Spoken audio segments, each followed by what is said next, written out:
கர்த்தருடைய பரிசுத்த நாமத்திற்கு ஸ்தோத்திரம். இன்றைய நாளின் தியானத்திற்கென்று தெரிந்து கொள்ளப்பட்ட வேத வசனம் ஏசாயா தீர்க்கதரிசியின் புத்தகம் 41 அதிகாரம் 17 வசனம். ஏசாயா 41:17.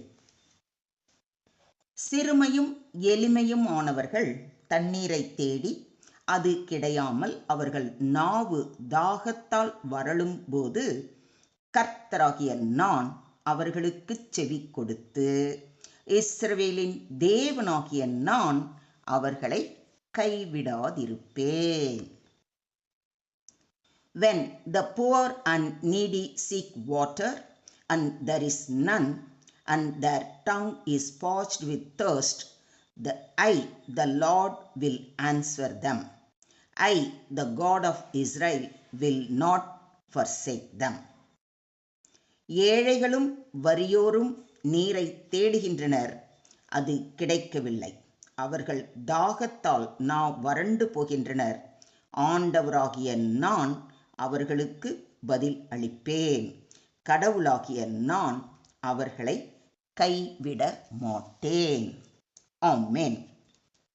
இன்றைய தியான வசனம் சிறுமையும் எளிமையும் ஆனவர்கள் மேல் கர்த்தர் கொண்டிருக்கிற இரக்கத்தையும் கிருபையையும் மிக அழகாக விளக்குகிறது. இங்கு சிறுமையும் எளிமையும் ஆனவர் என்று சொல்லப்பட்டிருப்பது பொருளாதாரத்திலும் சமூகத்திலும் பலவீனம் அடைந்தவர்களை குறிக்கிறது.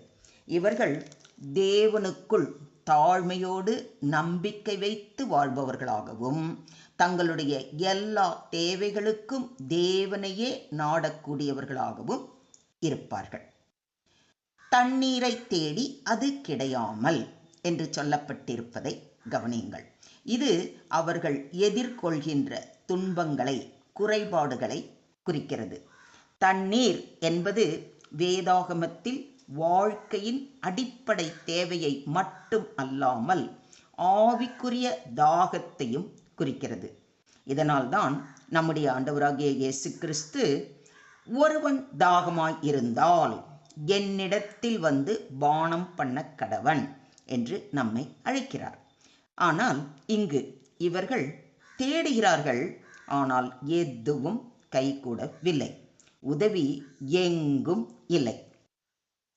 அவர்கள் நாவு தாகத்தால் வறளும்போது என்று சொல்லப்பட்டிருப்பது அவர்களது துயரத்தின் உச்ச நிலையை சுட்டி காட்டுகிறது. எந்த ஒரு தேவையும் பூர்த்தியாகவில்லை. ஆவி மற்றும் சரீரம் இரண்டும் வாடுகின்றன. இந்த நிலையில்தான் கர்த்தர் வாக்களிக்கிறார், கர்த்தராகிய நான் அவர்களுக்கு செவி கொடுத்து என்று. இது மிகவும் நம்பிக்கை அளிக்கின்ற வாக்கு தத்தமாகும். மனிதர்கள் உதவ மறந்தாலும் தேவன் மறப்பது இல்லை. அவர் தம் ஜனங்களில் ஆழ்ந்த பீதியிலும் துயரத்திலும் கதரும் சத்தத்திற்கு செவி கொடுக்கிறார். இஸ்ரவேலின் தேவனாகிய நான் அவர்களை கைவிடாதிருப்பேன் என்று உறுதி அளிக்கிறார். இந்த பகுதியில் தேவனின் உறுதியான வாக்குறுதி வெளிப்படுகிறது. அவர் உண்டாக்கியவர்களை, தம்மை நாடுபவர்களை அவர் ஒருபோதும் விட்டுவிட மாட்டார். அவர் வாக்கு மாறாத சத்தியவான்.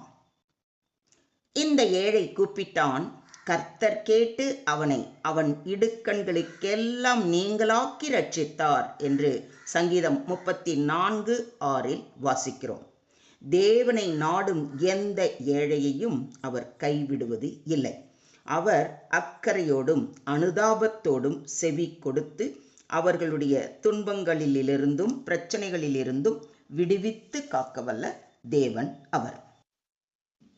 ஸ்திரீயானவள் தன் கர்ப்பத்தின் பிள்ளைக்கு இறங்காமல் தன் பாலகனை மறப்பாளோ?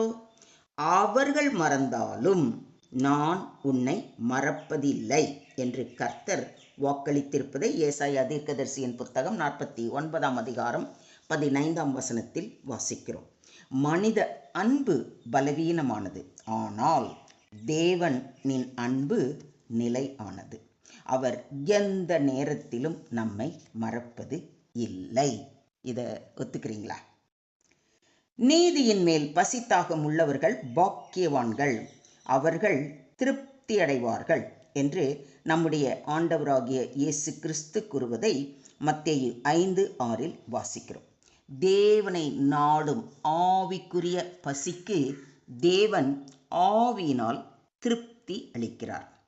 மொத்தத்தில் இன்றைய தியான வசனம் நமக்கு போதிக்கும் பாடம், தேவனை நாடும் தாழ்மையானவர்களுக்கு, அதாவது தாழ்மையும் அடக்கமும் கொண்டவர்களுக்கு தேவன் நெருக்கமாக இருக்கிறார். தண்ணீருக்கு தாகப்படும் போது கூட தேவன் கவனிக்கிறார். தேவையின் உச்சத்திலும் அவர் செவி கொடுக்கிறார். தேவையின் போது தேவனை நாடும் மனதை அவர் ஒருபோதும் கைவிட மாட்டார். தேவனின் அன்பு தாய்க்கும் மேலானது. தம்முடைய மக்களை அவர் நிலைத்த அன்போடு காப்பார். தேவனை நாடும் ஆவிக்குரிய பசியையும் தாகத்தையும் அவர் திருப்திப்படுத்துகிறார். நாம் உலகத்தில் உள்ள எந்த ஒரு துணை ஆதாரங்களையும் இழந்துவிட்டாலும் தேவனை நாடும் ஒவ்வொருவருக்கும் அவர் தாமாகவே வந்து உதவுகிறார். தாழ்மையாக ஆவிக்குரிய தாகம் கொண்டவர்களை கர்த்தர் பரிகசிப்பதில்லை. சுருக்கமாக சொல்வதானால், நாம் எந்த நிலையில் இருந்தாலும் தேவனை நாடும் மனதோடு இருக்கிறவர்களை கர்த்தர் ஒருபோதும் கைவிட மாட்டார். அவரின் கிருபையும் உதவியும் அவர்களுடன் இருந்தே இருக்கும். எனவே எதை இழந்தாலும் தேவனை நாடும் மனதை இழக்காதீர்கள். தாழ்மையாக பசிக்கிறவர்களாக தாகத்தோடு இருக்கிறவர்களாக இருக்கும்போது கர்த்தர் உங்கள் பக்கம் நிச்சயமாக இருப்பார். அவர் கைவிட மாட்டார். இன்று நீங்கள் வாடுகிற நிலையில் இருந்தாலும் நாளை உங்களை திருப்பி திகழச் செய்வார். இதை விசுவாசிக்கிறீங்களா? இந்த விசுவாசத்தோடு அவர் பாதம் அமர்ந்து ஜெபிப்போம். ஸ்தோத்திரம் ஆண்டவரே, ஸ்தோத்திரம் கர்த்தாவே, ஸ்தோத்திரம் ஸ்தோத்திரம் ஸ்தோத்திரம். கர்த்தாவே, எங்கள் அன்பின் தேவனே, நாங்கள் பல நேரங்களில் எளிமையுடனும் ஏழ்மையுடனும் தாகத்துடனும் உம்மை நாடுகிறோம். அப்பொழுது நீர் செவி கொடுக்கிறீர் என்று இன்றைய தியான வசனம் மூலம் நீர் உறுதி அளித்திருப்பதற்காக நன்றி செலுத்துகிறோம். கர்த்தாவே, இன்று எங்கள் ஆவியையும் உள்ளத்தையும் உமது ஜீவ தண்ணீரால் நிரப்பும். உம்மேல் நம்பிக்கை வைத்திருப்பவர்கள் ஒருபோதும் வெட்கப்பட்டு போவதில்லை என்று வேதம் கூறுகிறது. எங்களை மறவாத உமது கருணை எங்கள் வாழ்க்கையிலும் செயல்படட்டும். நீங்கள் எப்பொழுதும் எங்களை கைவிட மாட்டீர் என்ற உண்மையை நாங்கள் பரிபூர்ணமாய் விசுவாசிக்கிறோம்.